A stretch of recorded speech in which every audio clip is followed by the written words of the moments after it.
Hello, listeners, and welcome back to another episode of Quote KK. Sorry for the long pause and not coming to you regularly as I was recovering from my eye surgery. I am now slowly going back into action, and today I have a very interesting topic discussed with a very interesting person on our pod. We're going to talk about growing our inner wisdom and take charge, change our life. And for today's podcast, I have invited Yatin Sawant, a very close industry associate who have known him for over 15 years. We met together when I was in Cisco and he was the CEO of Clinton Foundation doing impact oriented work across India as part of Clinton Foundation. Obviously, after that, I moved places and Yatin has places. He joined back the industry, then he was part of startup, and then he has become a very renowned coach as well, and now turned to an author who is going to be releasing a book very soon on a very similar topic. And mind you, a very interesting book. He shared me a copy of the manuscript which I read and got me thinking. As this season we are talking about growing positive, whether as a person, as a nation, as an organization, as our economy, and it was pertinent to bring in someone talk about this aspect of growing positive. And there we have Yatin talk to us about his thesis, context of what he has written in his book, and I'm sure it's going to launch very soon. And the link of the book will also be shared with you very soon once it launched. Let me just give you a little bit of a flashback. We've been bringing various thought leaders and people on our podcast right from our season one to talk about different aspects of leadership, personal development, and we have had Raj Peshwaria in season one. We have had people like Dr. Devdutt Patnaik talking about mythology and personal development from his book. We have people talk on happiness from Gallup and the team from Jen Lim, and we had religious gurus also coming in from ISKCON who had also talked about different facets of leadership, happiness, karma, dharma, and very interestingly, after having read Yat book, combine both our mythology, his understanding of our Vedic principles and modern management, both on the Eastern and the West philosophy. So welcome to our podcast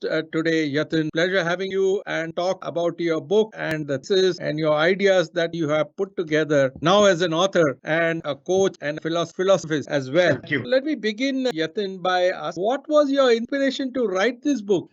And can you tell us more about your upcoming title? Okay. Actually, inspiration is from and all over life. It's not for the book. See, the entire work, the platform on which I work is human development using human mind space as my work area or domain. I am not an industry expert. I don't focus on geography, topics, functionalities like finance, marketing, or industries like petrochemical, pharmaceutical, etc. It's all beyond. My work is domain agnostic. It's about helping people to think and think different. Now, my inspiration, so to say, as I said, comes from life. When you observe human behavior, their issues, intrigue, oddities, dilemmas, achievement, and when you start reflecting on it, the patterns and peculiarities start revealing. And those are your realizations. The realizations come from within. See, there are two pathways I always talk about of learning: outside in pathway and inside out. Outside in is a conventional pathway where the feeding is from external sources, whether it's a teaching, reading, skilling, training, motivational speeches, and so on. And there's an inner pathway where you learn from yourself, which I called as adult path. Most of my observations and concepts that I've across are from my realization, but they are not from cloud. My realization is like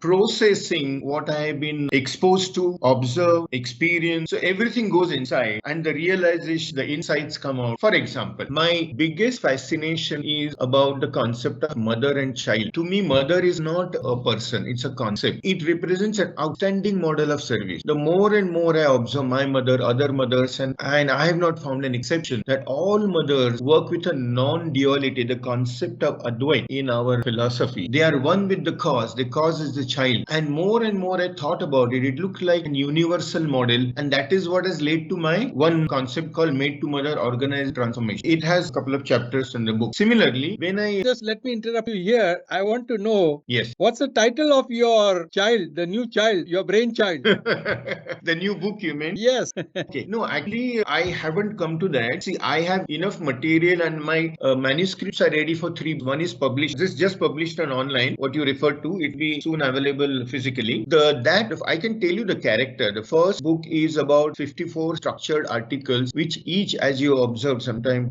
back, as a concept with an application. The second book is about my blog, which I've been writing. It is a single thought expansion as against the article. For example, some of the titles of the the blogs are, is money the reason of your pursuit or the result of your pursuit? Or let's say a title saying that be Mercury in your life and so on. There are a lot of analogies. There are a lot of, so it's a one thought expansion. The third is going to be one-liner wisdom pocket.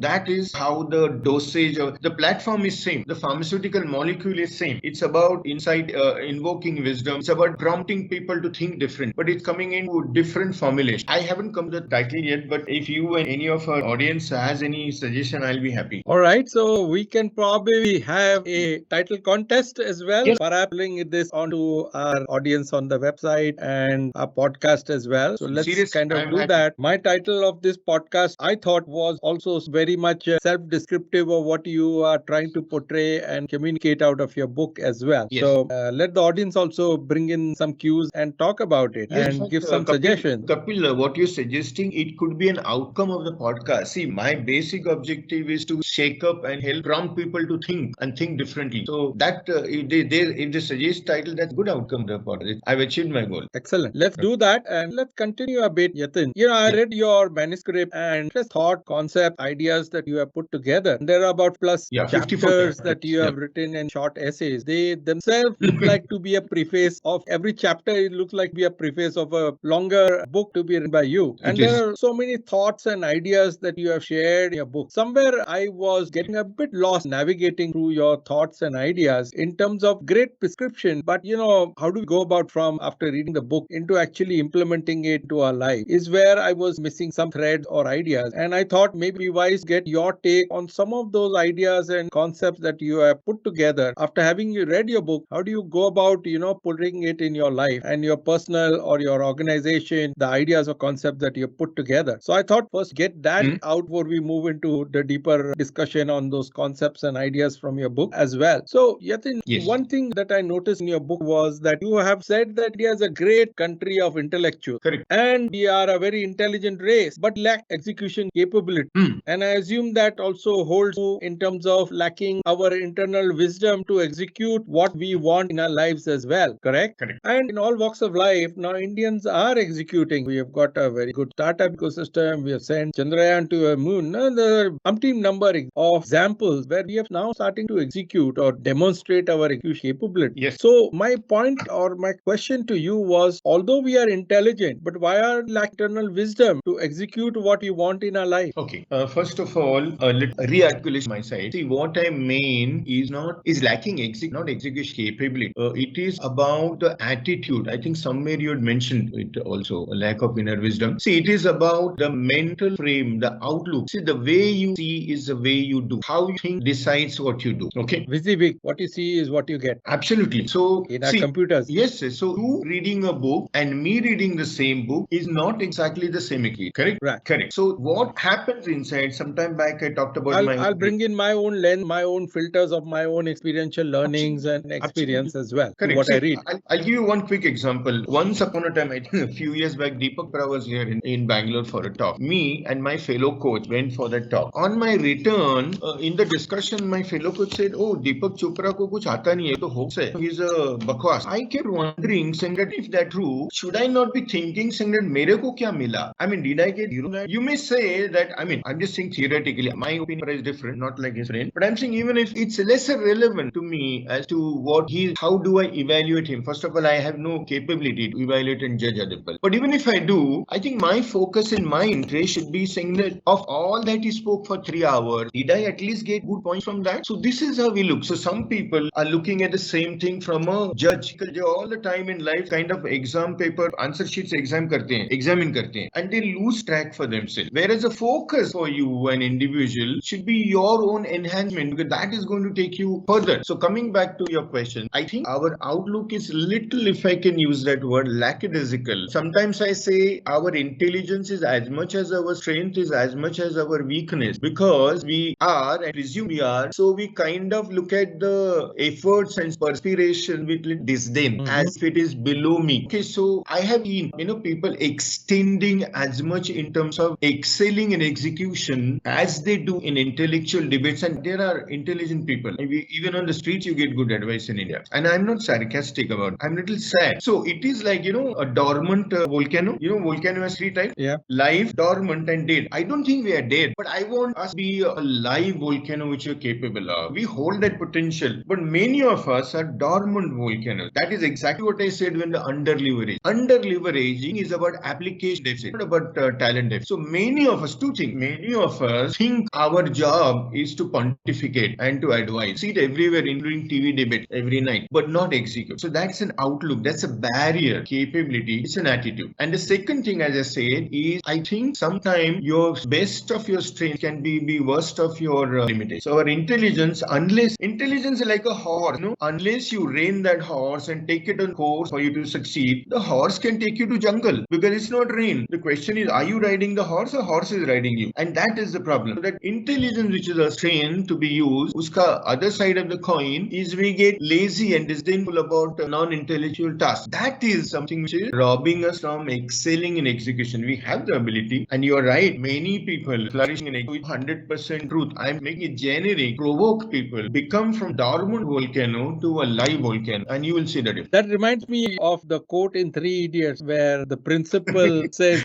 Yes. Ye brain nana, the brain has not been utilized. Correct. And if sell this brain, we'll get a lot of money. Yes. And I guess some of those thoughts and ideas flow across your chapters in your book as well, in terms of leveraging ourselves, using our brain and all our faculties, Correct. and then value creation, Correct. and then monetization. Yes, correct? see, the pain, if you are less, I have that pain. So if you have 100 units, you are using only 50. I mean, metaphorical. That when you have the pain. I wanted to pick up the thing about what you talked about, under-talented and under-leveraged as a country, as a race. Correct. Can you give me some examples of situations of what you mean as under-leveraged? It's a new thing because in financial jargon, finance term something, but yes. Yeah. So I wanted to get your mouth. What do you mean as under-leveraged? Okay, so let's first get the terminologies clear because sometimes the understanding could be slightly different on both other sides. Okay. By under leveraging, to me, by definition, my own understanding is about application back in the gap. In the sense, okay, let's take an example. You have a juicy fruit, okay, but I just buy I don't squeeze the juice out of it and I don't drink it, so I wouldn't get nourished. Okay, the fruit's advantage is under leveraged. So is our mind, our experience, and so on. So to me, being under leveraged is the gap between what you possess, your potential, and where you can reach, versus where you are, actually where you're currently stagnating. Okay, that gap, leveraging gap. Now, you might say, actually, it's not a tussle. It's not this versus that. It's not talent versus leveraging. I think we require both, but it's a question of primacy and urgency. For example, if I have, again, let's go back and then I'll give you human analogy. Let me go back to the fruit analogy. If I already have a juice, which I've not kind of extracted juice for my nourishment, I keep on buying some more juicy fruit. That acquisition, not an application, is an advantage. So to me, before I think of buying another juice fruit, it's incumbent on me. Take the juice of this fruit, drink it, and then ask for more. What in real life is happening, either for organizations, even for individuals, is that we keep on accumulating juicy fruits, which eventually rot and they stink because we don't use that. Each of our major experience in life, each of our completed year is a juicy fruit. The juice is the learning. What is the learning that we take? It just passed by. That is under leveraging because we don't use it. Now, see how is जिसको हिंदी में होड़ बोलते हैं,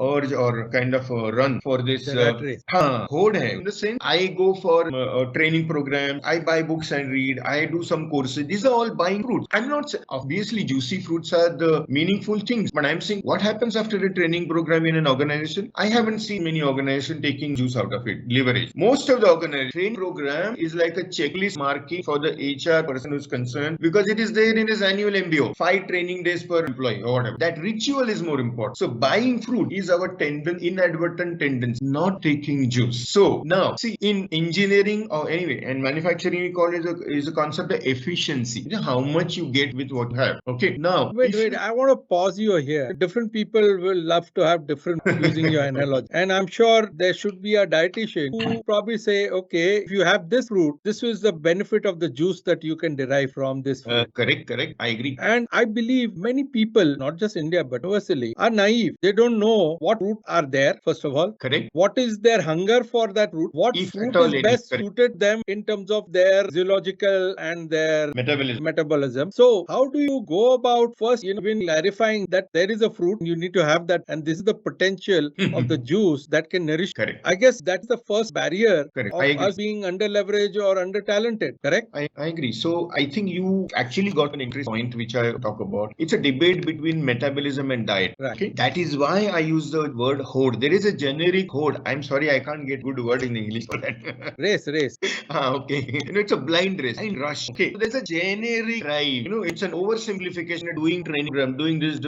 But the crux for individual, what will help him or her is the metabolism, not the diet. Same diet. Two diet may work not for you, and both of us may be diabetic or whatever because your metabolism is different. So in fact, when I talk about inside out and outside in, the diet is an outside in mechanism. Metabolism is an inside out mechanism. If you ask me what is more appropriate focus on in enhancing health and nourishment for a person, I would rather work on improving metabolism. That is the inside out pathway. Outside, but I'm still not getting the answer. See, I get the inside in and outside in. out, yeah. Inside out. Sorry. But the critical here is my body has a certain potential. Correct. It has a certain ability to metabolize. Correct. And it has certain ability to perform certain things. Correct. For it will need a diet and a nourishment. That's correct. Now, in your book, what you have said is you have a certain body mass which Correct. has a certain potential to do work and think and whatever you call as inner wisdom and application, but you are under leverage because first of all, you don't know how much you need to eat to actually perform. That's Correct. the first thing that I got out of your book or the manuscript that shared. Correct. Then after having realized that, you need someone or a dietitian or a doctor tell you or to prescribe to you, if you do this, where you reach. Correct. Or if you do this is how well you'll sprint. If you're a runner, you'll sprint faster, or whatever your goals that your body has or your body's potential to do. Correct. Or to run or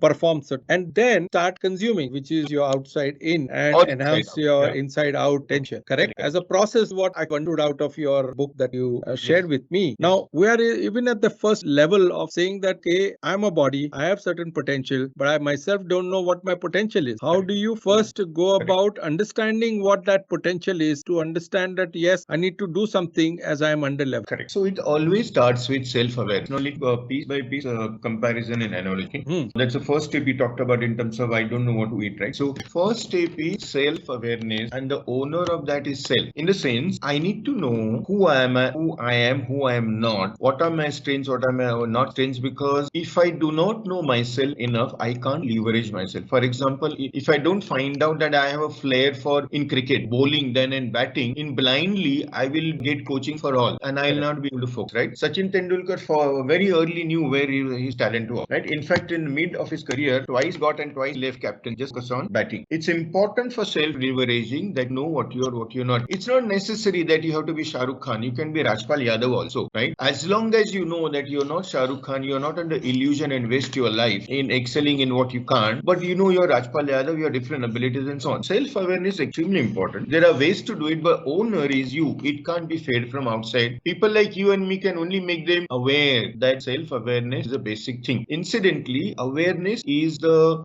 first step before action. Those people who are unaware don't take action. So for you want to mobilize any for action, don't force them. Help them to get aware. Awareness leads to action. That is point number one. Second word which I use, metabolism, is equivalent to human constitution, which you may have read in the book. The constitution is a set, your inner engineering, inner infrastructure. This is how your mind is oriented. This is a set of your attitudes, beliefs, everything that is either genetic or your early upbringing has led to. That is the prism through which you see. So that is your metabolism. That constitution decides whether you are donkey or horse. Now, both donkey and horse are important, but they are not interchangeable in their task. Okay, so that metabolism is constitution. That decides the diet. Diet is the equipping that you do for your self-enhance. It could be externally aided. Eight factors are all enablers. They are not the core. Your core is your prism, mental prism, which is your constitution, which is going to consume. You have a processor in your mind, which is going to take the juice of what you receive as input. Now, if in my 17th chapter, you might have read a model called NIRA, I have explained as to what happens in metabolism versus what happens in your mind. See, when you observe things or notice, it's like getting food from outside for the digestion. Okay. After that, make sense of that in your mind as to what is happening, why is happening. And sense making is about digestion equivalent. Then there is a process in digestion called assimilation. This is where the realization mind has to observe, try and interpret, make sense. That leads to realization, which is equivalent of assimilation.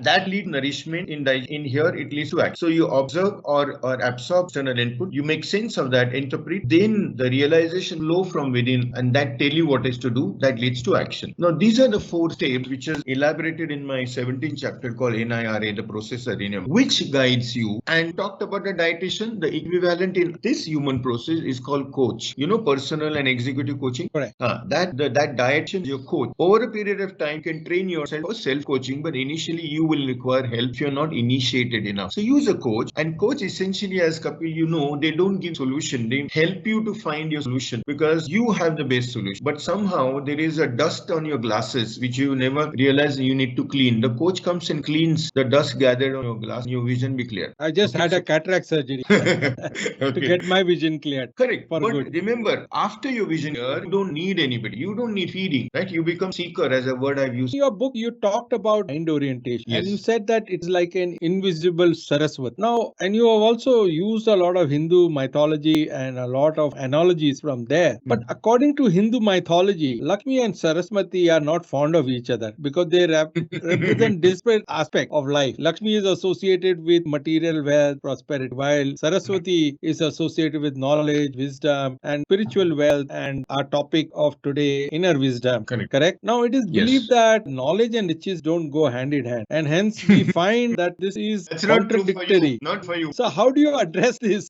dichotomy? And in your book, I am sure you have not talked more about this, but how does one go from Saraswati to achieving the Lakshmi? Correct. Okay, so let me take one step back, and this with little apology that I have not clarified. I realized when you raised question that I left it unclarified when I used the word Saraswati. First of all, my reference Saraswati is the Saraswati river, not the goddess of wisdom and all. Okay? You remember, and you know from that Saraswati flourished, and we Saraswats, I mean, I'm a Saraswati who on the banks of Saraswati did Vidyapuja and whatever, but that river descended or went underground at the end, towards the end of Harappan civilization. Okay? That is the invisible Saraswati. So I'll tell you how that connect is, and then I will still come back to your question of Lakshmi and Saraswati not wanting to be together. But just hold on. So let's clarify that I didn't realize that it could be seen that way, but I meant only river. Okay. Good to have a peer review done by me then.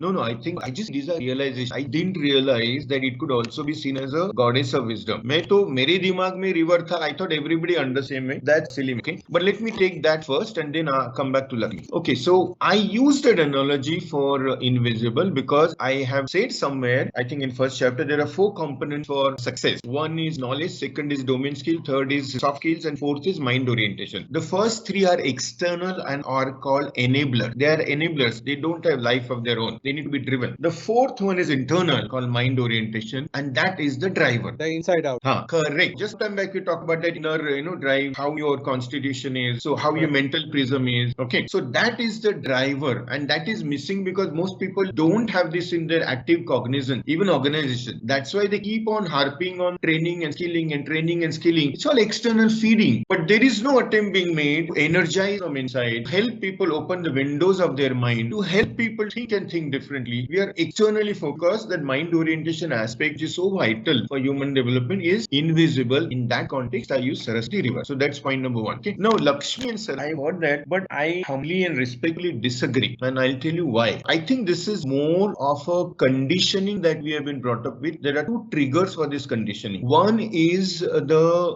Western concept of success and wealth, and if time permits, sometime now or later, I will elaborate on that. That has conditioned us to think from the angle of that competitive spirit, which is one versus another. Can't conceive that there will be a convergence and coherence. We always think in the conflict. It has Saraswati or Lakshmi. One. Second conditioning is, if you are connected with our original, what is mentioned in Gita, Varna system, there the role of Brahmin is supposed to be the custodian of knowledge, and he was not supposed to earn anything. That was a clear, role differentiation. That is where Saraswati and Lakshmi got separated. Whereas Vaishya role was to agriculture, trade, earn, create wealth and so on, but not to teach. And so wahan that was with a certain purpose that we had 4 functions created. But that is also one of the trigger why we always believe that Lakshmi has to be different. Now, there is somewhere, it's not in the book, I have asked, I think I mentioned this before, is money the reason or the result of your pursuit? Okay. Now, if the money is not the reason of your pursuit, but the result of your pursuit, you can have Lakshmi and Saraswati together. Now, Saraswati does not mean only academic knowledge. Take the talent. Sachin Tendulkar is a case where you have a talent and Lakshmi begin with. Lata Mangeshkar, enormous talent and also the knowledge of different field. It doesn't have to be books only. It doesn't have to be Vedas only. And the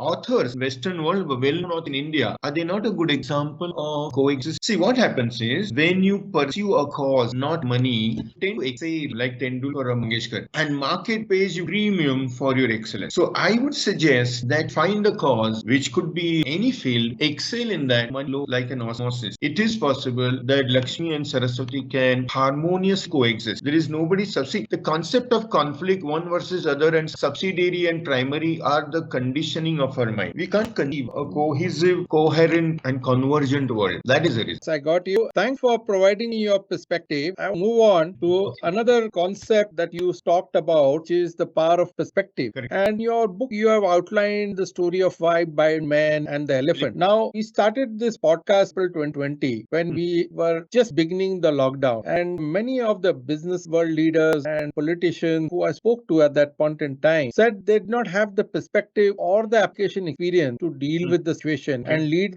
their constituency or their organization forward. Now, how do you deal with this sort of blind spot, which is an outlier for developed perspective and wisdom? Okay, so if I understood right, you're saying when in your conversations during COVID days, some leaders say that we were the whole motivation to start QuoteUnquote was 700, 800 CEOs and politicians and people who I reached to in April 2020 said, yeah, we don't know. We've never had this. We don't know how to deal with it. Okay, so let me take it in two ways. I understand. See, Paul, minor thing, I differentiate between holding knowledge and holding perspective. To me, perspective is intrinsic to leading to action. Knowledge is knowing but not acting. That is conflict. Okay? So when I say perspective, and that is why I've said acid test for a leader in today's world is develop our perspective, our vision, and get your teams inspired and get it translated. The leader has to lead with perspective because everything else in today's world can be accessible to everybody. Resources, technology, money is available. What is not available, in fact, all of the external resources can be available. What is not available and that you need to bring with leadership is perspective. Perspective is your outlook, your dharana, man ki dharana, your conviction. You need to lead with conviction that has to come from inside. Now, that is the whole concept. Those people who say you do not have perspective, the whole concept of inside out. They need practice. There are 4 learn yourself as far as I know, and there may be many. Reflection, introspection, meditation, self-dialogue, and I use all. I'm not too good at meditation, but I've used the other and I benefited. The book is a result of that. Okay, all my realize there's a lot to learn. So instead of organizations and senior management focusing on externally equipping their potential managers, skilling and training, they should conduct workshops, and I can do that for them in terms of invoking,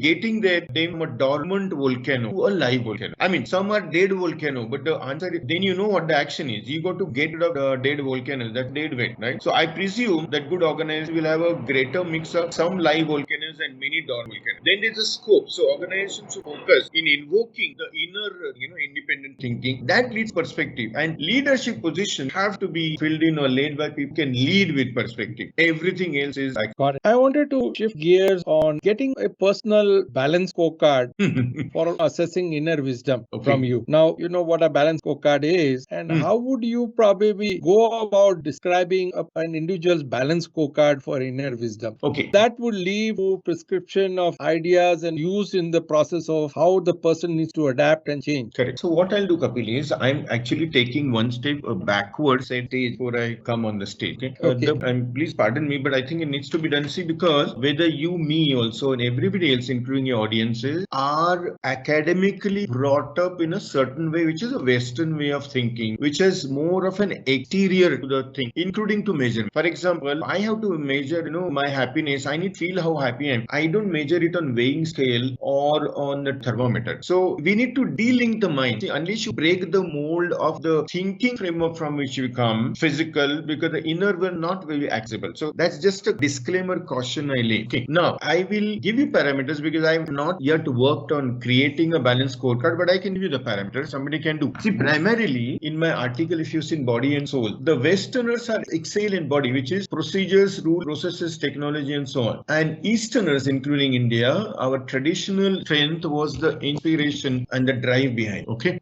Now leave that as that is a premise. Disclaimer. Let me first get the terminological clarity here when I use the word wisdom, and then I'll come back to the parameters which can lead to the scorecard. Okay. Now there are four components. The four stages in which a human mind evolves finally is from knowledge to learning to insight to wisdom. Knowledge is external, which is all that you can see, observe, read, etc. Anything which is information, which is knowledge. My terminology. I'm not using dictionary. Learning is the same your knowledge, which means if knowledge is a fruit, learning is a juice. Knowledge so the is learning external. and growth part of this, what you are talking. Yeah. So let me just finish that chain of thought. So then I in that context, I'm using wisdom, and then I'll give you the parameter. So knowledge is the information, and all is knowledge. That is external. At the stage of learning, when you're taking juice, that is transmitting insight. Insight and wisdom both are inside you, and those are your differentiator. That's your internal part. Correct. See, anything which is external cannot be your differentiator, because anybody can equalize your. You read a book, he reads a book. You go to IMA, he will go to IMA, right? So what learning and what processes I excel? Yeah, correct. That is the stage where you're trying to develop that differentiator, which get you a different premium then. Okay. So that is your insight and wisdom. Now, different learning and insight is learning is normally academic and theoretical, like Newton's 3 laws. When you start applying that in whatever you're doing, you may be a housewife, you may be an engineer, you may be a finance or whatever. What comes up inside you from your experience, those nuances, is your insight. Okay.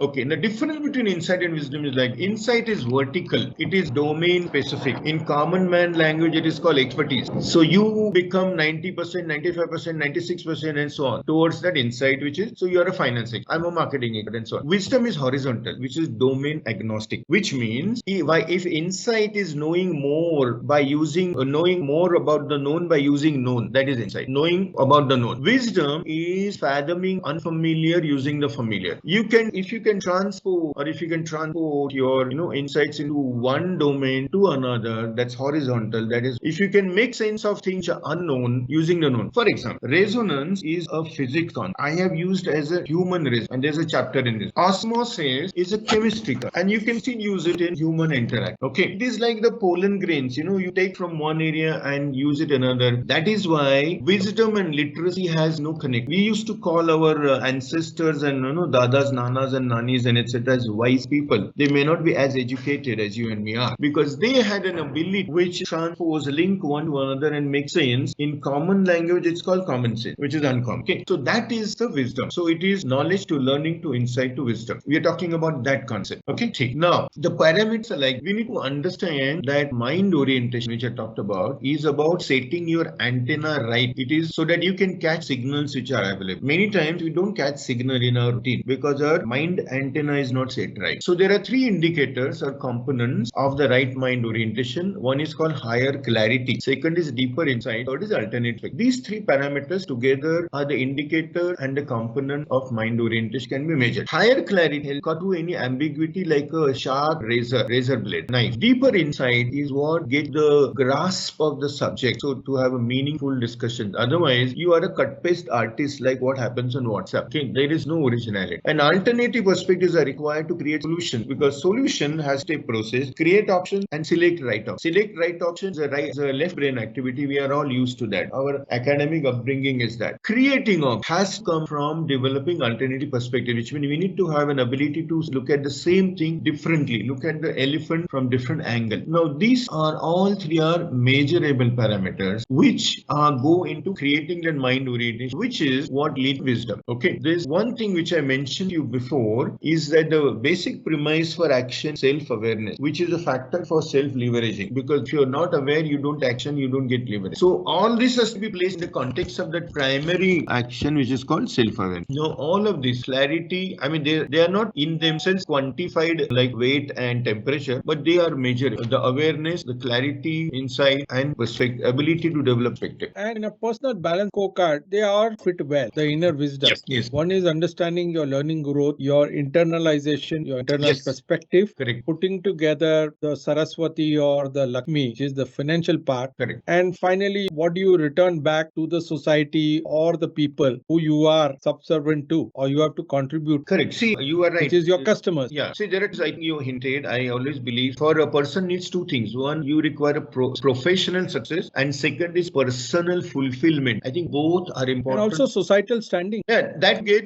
in the sense. No, See, you may not be financially no. successful, but you have contributed with your knowledge or with your service society. Correct. That leads to the fulfillment. So I'm saying, see, I'm glad that you mentioned that, because otherwise we are all conditioned to see success, quote unquote, and wealth, quote unquote, only in a physical material form. And I kind of resist that, because that's not a holistic view, and that is not a holistic evolution of a human kind on earth. Got it. So moving forward, Yatin, I wanted to talk a little bit about you gave the change of avatar after the person has done his internalization, gathered the wisdom, Correct. which is the process of Valya going to become Valmiki. Correct. Right. And personally, I have used a framework for managing myself and change and transition. But your book has just stopped there and not gone forward. Describe how do you go about that process of change once you have got that wisdom. I've used a framework called Buck-Litwin framework very well, understanding what is the level of change, where the change is, what change controllable, and then what drivers of change do I have to look at to impact, get the maximum impact out.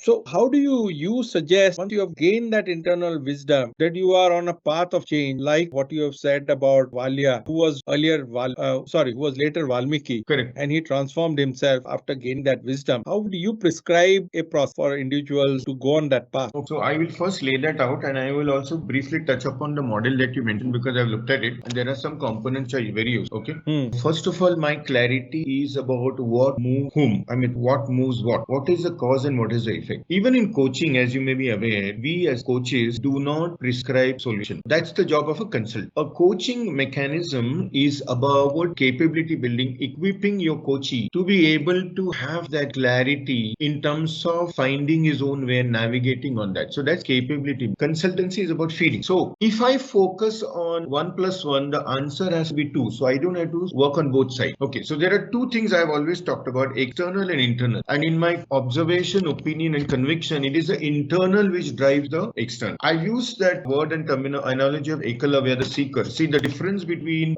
Arjun and between Arjun and Ekalavya, who otherwise supposed to be at par and scale. Arjun was largely a product of skill. Ekalavya is a product of will. And I believe that the biggest goal in developing a person is to make him or her a seeker, because seeker is a stage where in your own enlightenment you can see the path ahead. You don't need to be fed anymore. So back the principle, my way of working is always working at the roots. For example, if you need better fruits, you don't treat the fruits, you need to work at the root. So the root is internal. If I can strengthen your inner infrastructure, your mind, I am making you a seeker by which you can access, you even know what to access. So that's a premise. So the entire my efforts and process will be in terms of harnessing inner infrastructure, which means the focus on inside out pathway, help a person develop perspective, have clarity, develop insight, create an independent thinking, and the mechanisms are 4. One is reflection, second is introspection, third is meditation, and fourth is self-dialogue. And this can be either a coaching program so that you can get the person on the path, or I do it workshops also, because some people are at a little higher level of evolution which can catch up faster. The lesser initiated can be passed through the coaching process. So once they get on the track, they become seeker, they need you less, and all of the external things, which is strategies, environmental scanning, structures, systems, they know what and how to get. This is the one. If you see, the trigger for Valya to Valmiki was essentially a perspective change which was caused by the coaching question which Narad Muni asked. So once person gets on the track and becomes seeker, you can externally facilitate his journey or her journey to logical destination via external tool. That is the how mechanism for sealing in advantage or setting the habit formation. Once that habit formation happens, the person is on a self momentum. He doesn't need you. Okay. Now, I like the concepts with some of the model that you mentioned about Burke and Litwin has a component of external and internal. The internal components is leadership, culture, mission, attitudes, behavior. The first three are institutional. Now what I'm talking about is individual attitudes, behaviors, and perceptions of anything. These are important. So I'll pick up those and I will weave it into what I told you, my mechanism, my premise, and my process. Is that I think it makes sense to start using this sort of a framework in self-realization and moving toward a higher wisdom and goals in your life as a person. Correct. Once that thought, okay? Yeah, sure. It's not in the book. There are 3 things which a task is captured in 3 things. Why, what, and how. What is the destination? Why is the purpose? And how is the... Okay. Now, even in this phrase, what I described to you, why is where get a person anchored, which is, motivate definitely take that part. What is that process of how it's the coaching, etc. And how is normally left when if you do a good job about why, invoking why and telling what, leave that how the person to work out. That's called empower. This is how the team working should be. Got it. Okay. I want to shift gears. Yes. Because your book has put in the whole concept very well. It can be applied universally, more towards the Eastern culture than the West culture. But I will take that a little bit later. Okay. I wanted to understand, you've talked about the mother, Yes. and you've talked about the kid, student, the employees, work professional, the traders, the businessmen, the politician. You have not talked. You've talked about the seniors, the parents. I wanted to understand, we were to give this book to us, all these different cohort. Your messaging of growing inner wisdom at a different life stage and work stage would be very different. How would you segment your messaging for growing inner wisdom? Different cohorts, and we could take that one by one as a rapid fire round. Okay, actually, no, well. Kapil, my task is simpler than what you laid out. I'll tell you where I agree, where I disagree. I decide the message is different, the application is different. The message is universal. In the sense, I told you, right, my work is domain agnostic. It's not geography, it's not industry, it's not subject, it's not age and gender, because it is working on the mind space. It is setting your antenna right, like the orienting. It's like keeping your mind prism in a way that when the sun rays pass through that, it can create that rainbow of colors. Okay. Got it. So let's talk about the application then. I'm sorry, I picked up the wrong thought process here of applying the inner wisdom, which is application, right? So for mothers and wives, what is your one line there? Actually, I tell this to anybody. I said, if you take whatever you're doing as your child, you become mother. And would you say that to the father and husband as well? Absolutely, because my mother concept is not gender specific. It's not a person. Okay. It's a word. So it is now this whole woke principle of he, she, it, and whatever.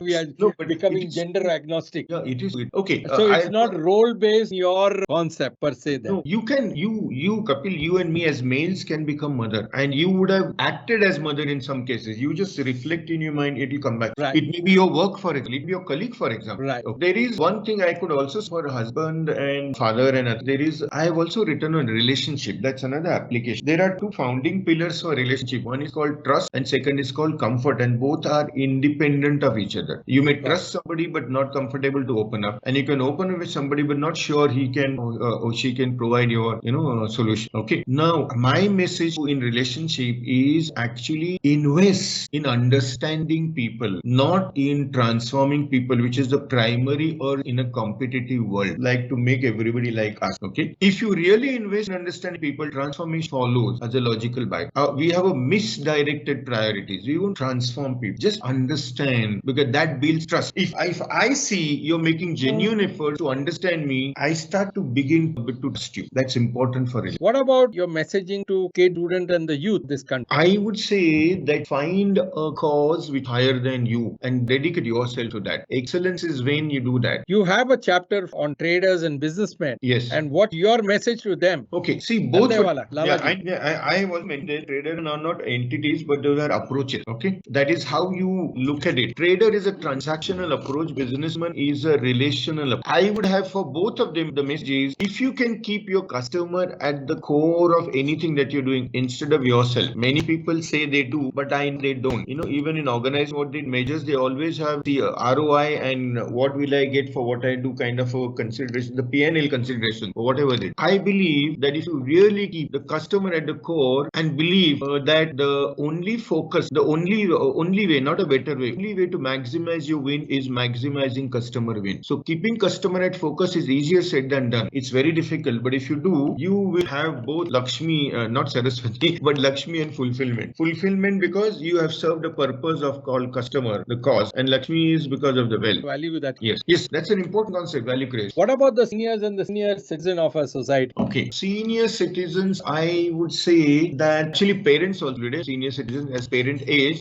transform yourself, move or progress yourself from a role, if at all you had as a controller, to a custodian. Most of the time, many parents, in good meaning, well-meaning, take their children as their possession and property, and they're controllers. And when children grow, you also need to outgrow that role. If at all you held at any time, become custodian, a facilitator, feeling like a guru with a shishya. Let's also talk about, now that the election season is coming, the politicians. I'm sure they also need some inner wisdom, how to lead the country. What's lacking again in our politics team, and I get so pained and frustrated watching those wasteful programs program called Debate TV every night, is the only advice to them is be actually sincere to the cause. And I think it pays. You know what is happening? They have a dilemma, same dilemma as we have in business, cost versus gain, right? So if they do the good things, will it pay me back in my electoral results? I would tell them saying that start having conviction in yourself and in the principle of goodness, saying that if you do good things, it pays back. It does. It is your dilemma and anxiety which makes you confused and therefore trying your feet onto different things. And it's actually a disaster. We can see it every day. So have conviction in yourself and your cause. Things will happen. Excellent.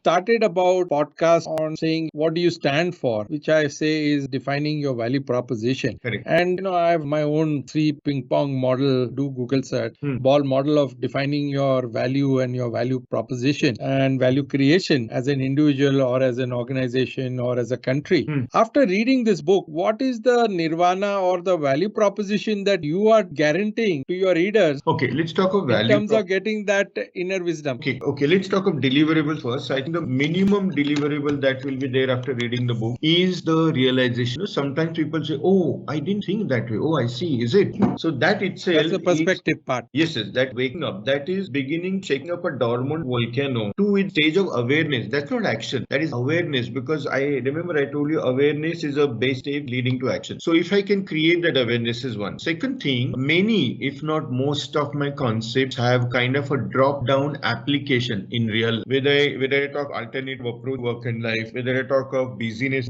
whether it's win within win or X4 and serving is about solving. Everything is an application. So my book is not one created for enlightenment or a temporary pleasure. It's certainly not for entertainment. It might entertain you internal when you feel good about that. But it is about prompting you, one, to wake you up, and second, prompt you into action. Because the value of this book is unlocked only when it reaches more people, and at least some of them will put it into their life. I have no illusion that 100% will. Even 10% doing makes a world a better place, and I am the beneficiary of better world. And as I say somewhere in the book, if I'm lucky, there may be one person who can turn into a seeker. My life is made, because if I can create even one seeker in my lifetime, like Ekalavya, to whom my book is dedicated, I'm done. Really appreciate the kind words that you have and the generous goals that you have set out from the book. I really appreciate you giving this time talking to us on this podcast. Reading the book was very quick, enlightening. So I would urge my listeners as well to go and download the book and also suggest what the title of the book should be